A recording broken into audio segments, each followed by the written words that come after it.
and welcome to my 36th video. Thank you so much for joining me if you are a return subscriber, or hello if you are new. My name's Adrina. I'm an Australian teacher, a Teachers Pay Teachers seller and a mum. So things get a little bit crazy around here. Now in today's video I'm not going to keep you. I'm going to jump straight into the video and I'm going to tell you all about my 4 favourite Procreate brushes for clip art and which ones I'm using currently at the moment. And let's go. Hey guys, this is going to be a bit of a shorter video than usual because you guys know how I like to ramble, but in this video I'm not going to ramble and I'm just going to get straight into it. So I've just connected up my iPad to my computer so you can have a better look at what's going on my iPad, but I'm just basically talking to you guys today about what my favorite brushes are on Procreate, at least the brushes that I love to use. I'm going to give you a little example too of something cool that you can do to make some really cool effects and digital paper. So let's start off with my favorite brushes. So for sketching, I like the 6B pencil. So in the sketching, it's literally just in the sketching section up here, and it's just called 6B. That's the one I usually use to sketch out anything, and I like to use a kind of like a brown kind of color to do my sketches to begin with. So I like to use that 6B pencil to sketch because it's nice and like it really feels intuitive, and it really feels like you're sort of really drawing on a piece of paper, but just you don't have that piece of paper feel, if you know what I mean. So that is one kind of brush that I really like to do sketching with, and it does have this nice kind of grainy effect to it. So you can like use this brush for like coloring in as well, but the only thing is you can't use it for color filling in. You have to color it in by hand, and I have in some of my products actually.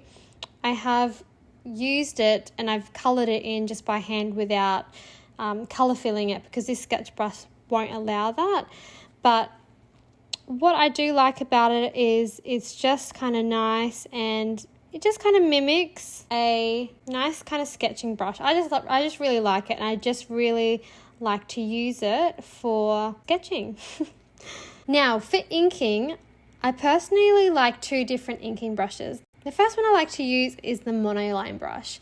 Now this brush is a good, well-rounded outlining brush. You can have it at 100 and it has this nice kind of thickness to it. That's probably a little bit thick for this particular drawing, so you'd have to make it a little smaller.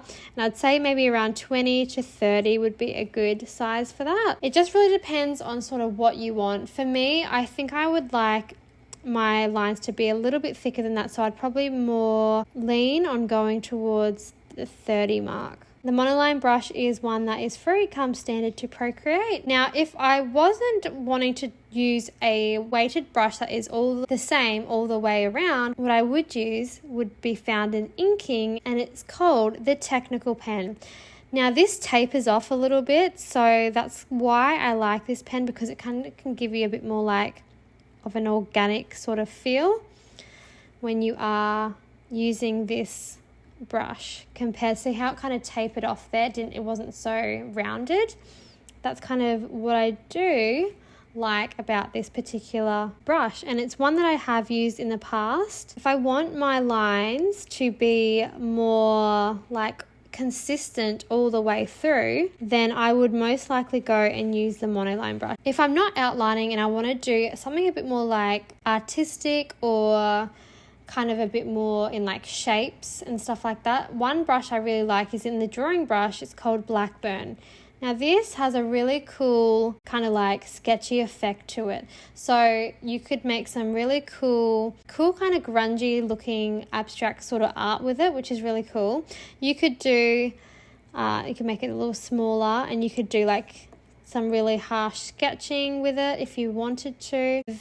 This particular brush, that is one brush that I really actually quite enjoy and will use often. Alright, so they're my top 4 favorite brushes. The 6B pencil for sketching, Monoline in the calligraphy section, and Technical Pen in the inking section for outlining. And for artistic effects, I like Blackburn in the drawing library. There are heaps of other brushes that I do like to use, and I will just give you a cool example of some artistic brushes that you can use to create digital paper. One extra brush that I do actually really like for when I create certain types of digital paper, because it kind of gives a little bit of a different effect all the way through whatever kind of stroke mark you do, and it will never be exactly the same.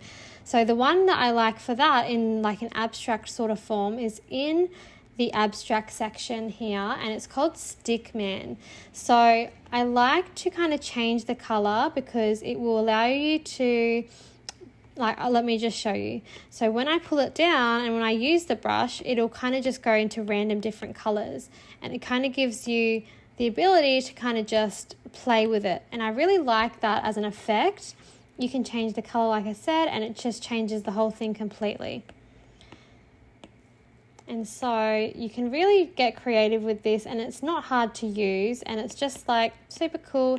Changes, you know, how big and small that you make it to. So you can do lots of cool different little, you know, patterns and things with this. So that's one thing that I do like. And I want to show you one last little tip, because I know that this video is not going to be the longest, but I want to show you one last little tip. So once you have, say, put down your colors, what you can do is go into your adjustments tool, and then if you go down the bottom here to Liquify, and you press Liquify and you make sure that it's like, doesn't really matter the size, but probably better it's a little bit bigger. Keep it at 12 left. There are other options, but if you keep it at 12 left and you just put your brush down, you can see it kind of twirl and make this kind of marble looking twirled paint effect. So that is super cool. I love using this, and it's super fun, and this is where you can get really cool and vibrant, just really cool different, you know, looks with this particular brush. It's not actually a brush, it's actually more of a adjustment, I should say, and it's called Liquify, and it's really fun. So if you do have Procreate and you've never tried this, definitely have a play with it, because it can make some really cool digital papers. Like, I really like this. And then, you know, if you want to, say, duplicate that file. Now, this is not the size that I would usually do a digital paper on, but I'm just showing you for example purposes. What you could do though is you could go to adjustments as well, and you can just go and change that hue to get all different kind of looks. So I really liked when it went down here to that kind of like, oh, like, look at that. That's so cool. So that's just a little tip at the end that I thought I'd share with you guys, which is super fun to do. I hope that helped, and I shared with you my current Procreate favorite brushes, and tell me down below what ones you really like, and if any of those were the same for you, and yeah, what ones you're using at the moment. Okay guys, so those are my 4 favorite Procreate brushes that I currently love at the moment and that I use to create clip art for Tealazzo clip art. I know when I first started out, I was sort of wondering what brushes other people were using, and hopefully maybe this has just given you an insight as to the brushes that I'm using. And yeah, let me know if any of those brushes are brushes that you use to create your own clip art, or if you have any other brushes that you really like to use. Thank you so much for taking the time to watch this video, and I will see you in my next video. Adios.